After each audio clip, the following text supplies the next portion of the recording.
Mareykanka ayaa walaac xooggan ka muujiyay qorshe ay doonayaan Xuutiyiinta dalka Yemen inay ku hubeeyaan kooxaha xagjirka ah ee Al-Shabaab ee ka dagaalama gudaha Soomaaliya. Mareykanka ayaa waqti xaadirkan ku howlan inay ogaadaan in Xuutiyiintu ay hubgeeyeen kooxaha Al-Shabaab ee Soomaaliya iyadoo oo dowladda Iran ay door ka ciyaarayso taakulaynta kooxaha.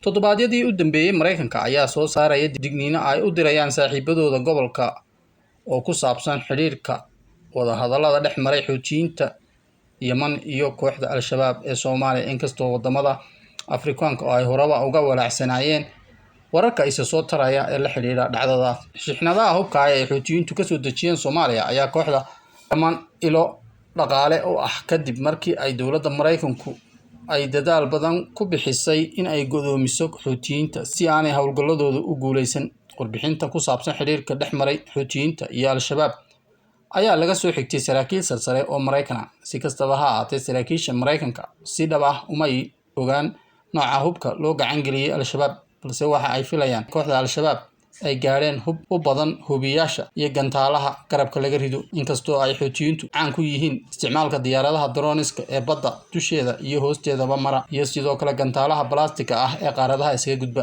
Ku mahadsantahay inaad ka mid tahay daawadayaasha Xogreeb TV. ka mid noqo kumanaanka qof ee ku taxan Facebook-geena Xogreeb.